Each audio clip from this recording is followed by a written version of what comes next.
नमस्कार, मैं हूं शैली और स्वागत है आपका A1 राजस्थानी में। आज A1 राजस्थानी की टीम पहुंच चुकी है खंडेलवाल वैश्य गर्ल्स इंस्टीट्यूट ऑफ टेक्नोलॉजी में। आज यहाँ वर्धमान महावीर खुला विश्वविद्यालय और खंडेलवाल कॉलेज द्वारा राष्ट्र संगोष्ठी का आयोजन किया गया है, जिसका विषय है विकसित भारत 2047। आइए चलते हैं, बात करते हैं प्रोफेसर कैलाश सोडानी जी से, जो कि वर्धमान महावीर खुला विश्वविद्यालय के माननीय कुलपति हैं। सर, मैं आपसे पूछना चाहती हूँ कि ओपन यूनिवर्सिटी की क्या भूमिका है विकसित भारत को लेकर? विकसित भारत बनाने के लिए न केवल ओपन यूनिवर्सिटी बल्कि देश के हर नागरिक की भूमिका है। 140 करोड़ नागरिकों का उत्तरदायित्व है कि भारत के विकास में अपनी महत्वपूर्ण भूमिका अदा करें।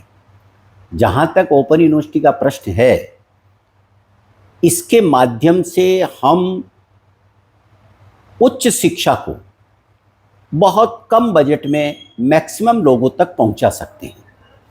और सौभाग्य से इस समय देश में लगभग 18 ओपन यूनिवर्सिटीज काम कर रही है। उनमें Indira Gandhi open university number 1 है, जिसमें 12 लाख विद्यार्थी प्रवेश लेते हैं प्रतिवर्ष। उसके बाद नंबर 2 पर राजस्थान की वर्धमान महावीर ओपन यूनिवर्सिटी है, जहां पर प्रतिवर्ष लगभग 1 लाख और उससे अधिक बच्चे प्रतिवर्ष प्रवेश लेते हैं।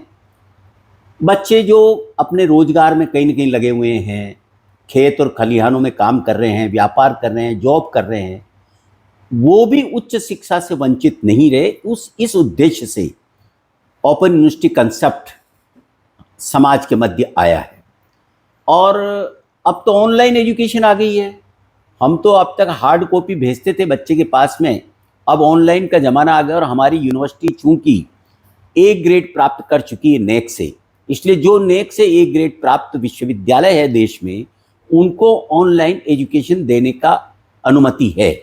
तो हमारे विश्वविद्यालय ने भी अभी 2 पाठ्यक्रम चालू किए हैं, एक लाइब्रेरी साइंस में और एक कंप्यूटर साइंस में। आने वाले समय में हम तैयारी कर रहे हैं कि काफ़ी अच्छी क्वांटिटी में हम ऑनलाइन पाठ्यक्रम समाज को देंगे, ताकि बच्चे अपने घर बैठे बैठे जब फुर्सत हो पढ़ाई कर लेगा और हायर एजुकेशन से कनेक्टेड रहेगा। दूसरा, इस विश्वविद्यालय की सबसे बड़ी खासियत यह है कि स्पेशली हमारे देश की महिलाएं जो घरों पर या अपने घर से रिलेटेड खेत खलिहानों में व्यस्त है और रेगुलर स्टूडेंट बनने में अनेक प्रकार की उनके सामने दिक्कतें हैं, वो महिलाएं, वो बच्चियां हमारे यहाँ पढ़ाई कर सकती है। उनको विश्वविद्यालय में कभी आने की आवश्यकता नहीं है। और सबसे बड़ी बात, राजस्थान सरकार ने इनको मोटिवेट करने के लिए इनकी एजुकेशन को 100% फ्री कर रखा है। अर्थात जो बच्ची मेरे यहाँ एडमिशन लेती है, उसकी फ़ीस 5,000, 7,000, 8,000 कोर्स वाइज अलग अलग है। वो एक बार जमा कराने के बाद उसे राजस्थान सरकार 100% वापस रिएम्बर्स करती है सभी गर्ल्स की। और गत वर्ष हमारे यहाँ से लगभग 40,000 बच्चियों को ये लाभ प्राप्त हुआ है।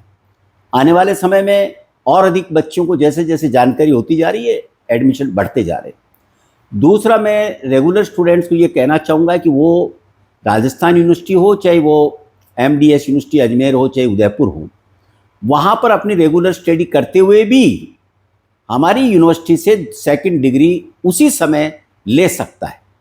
अर्थात अब यूनिवर्सिटी ग्रांट कमीशन ने जो ड्यूल डिग्री का नियम पास किया, उसके तहत वर्धमान महावीर ओपन यूनिवर्सिटी ने इसको इम्प्लीमेंट कर दिया है। और बच्चों को हम आग्रह कर रहे हैं कि वो अपना जो पाठ्यक्रम कर रहे हैं वो करते हैं, साइमल्टेनियसली हमारा पाठ्यक्रम भी वो ज्वाइन कर सकते हैं। तो इस दृष्टि से हायर एजुकेशन के एक्सपांशन में निसंदेह ओपन यूनिवर्सिटीज की भूमिका काफ़ी मजबूत और अच्छी रहेगी। धन्यवाद सर, आपसे मिलकर बहुत अच्छा लगा। Thank you sir. तो दोस्तों, इसी तरह की लेटेस्ट अपडेट्स पाने के लिए आप हमारे YouTube चैनल को सब्सक्राइब करें A1 राजस्थानी। और इसके अलावा आप हमें Facebook पे भी सर्च कर सकते हैं, राजस्थानी करें A1 राजस्थानी। वहां जाकर आप हमारे पेज को लाइक कर सकते हैं और वीडियो को शेयर करना ना भूलें।